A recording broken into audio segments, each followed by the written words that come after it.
If I want to eat salmon, I should fly to Norwegia or Canada and go there and eat the salmon, freshly caught. If I want to eat bluefin tuna, okay, they catch it in Japan, go to Japan. And if people want to eat species that's only caught here, then come to Bali and eat it.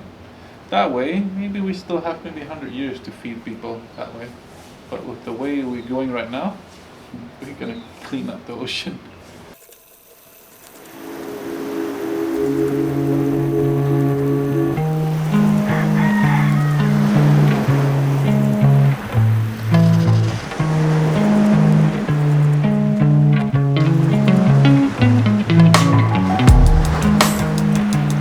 Selling fish to one of the local restaurants, and we talked, and he said, would you like to come with me to watch me shoot fish?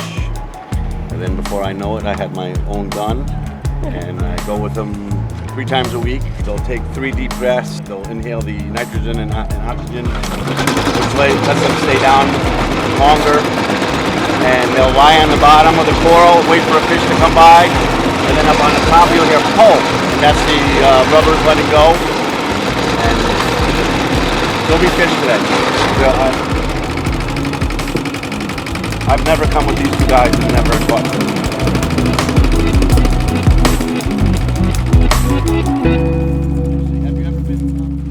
Historically, spearfishing was not practiced in the Balinese culture.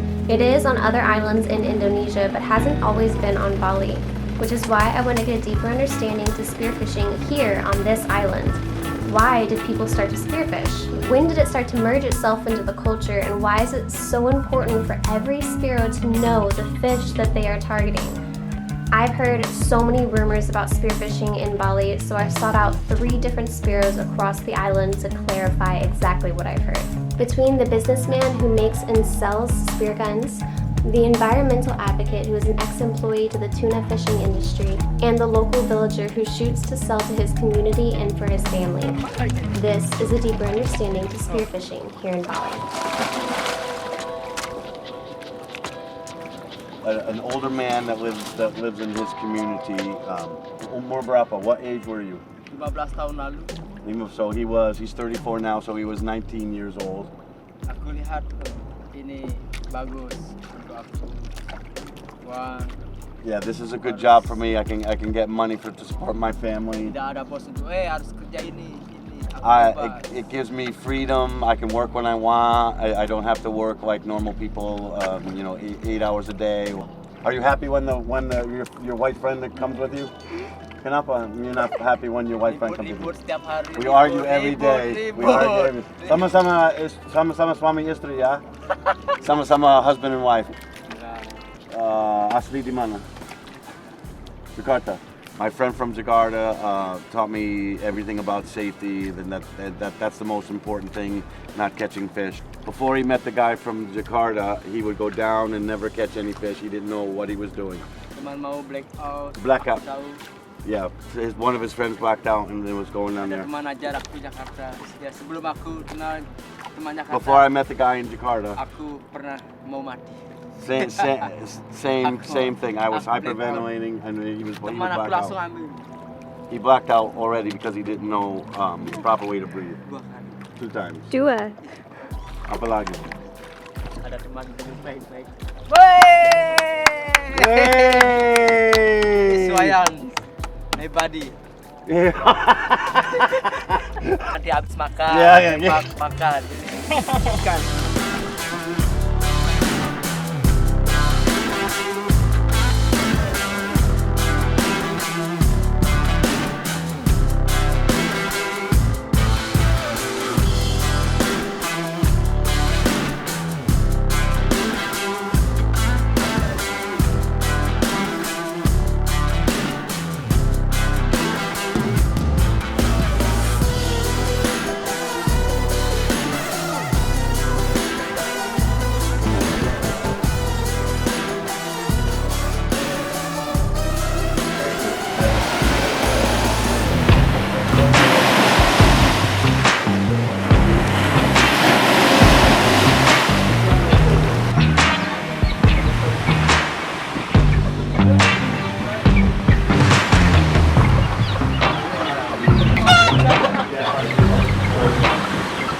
I know he makes more in 1 week sometimes than the average person here makes in 1 month, because I'm with him when he sells the fish.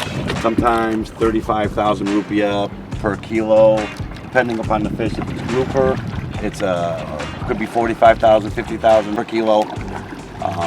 And I've never been with him that he doesn't catch fish. We go to a restaurant on the way home from carrying Assam, 300,000, 250,000, 400,000 a day, where the average person here makes 40,000, 50,000 a day.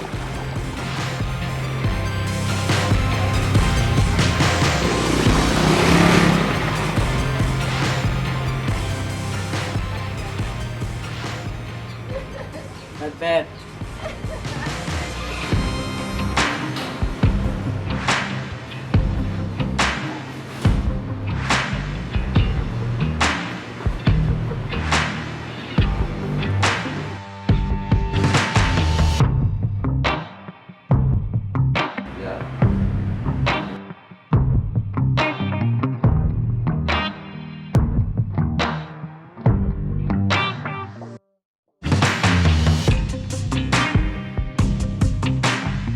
Especially now, the young people, the young generations likes the sport more and more these days. I can say since 5 years, it's getting very popular. Like back when I start, not so many people doing this. And when I'm like back 15 years ago, not so many people doing freedive spearfishing in Bali. First speargun I made when I was in high school, maybe the 2nd grade. After that, I starting enjoy to make speargun. As a spearfisher, we are fairly selective.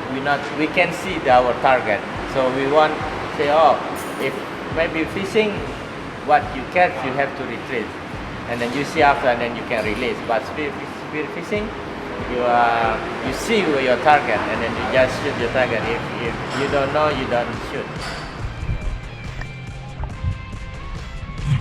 Well, the reason why I stopped eating the tuna is because I feel kind of,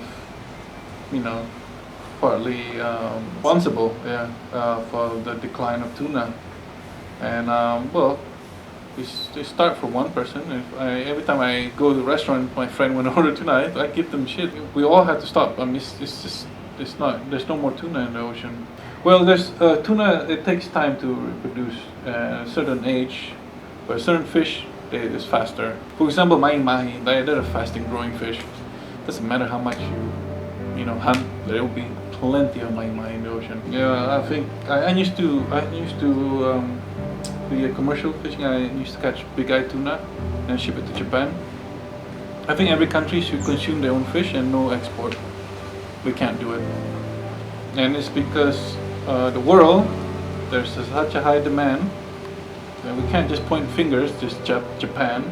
But everybody enjoy eating seafood, and they're all put to blame because they used to be able to catch it in their place, but because of this big commercial fishing, so there's no more fish.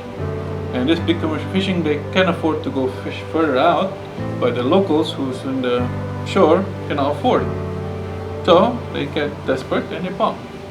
So if all these people saying that it's their fault, it's not their fault. It's all our fault. When I take people out spearfishing, I try to educate them a little bit, share my point of view.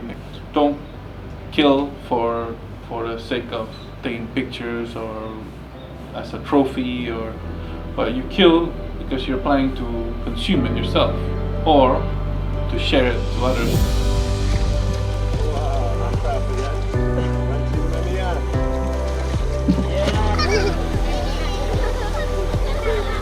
Loh, kok pada lari semua?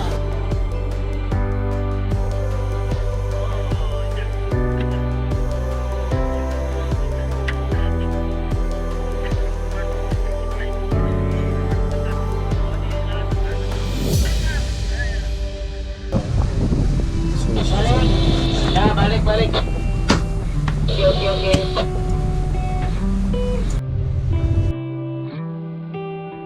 We had to look back to our ancestors, why why they are so successful and they can bring us to this point, because back then they hunt together and gather together and they share it among the community.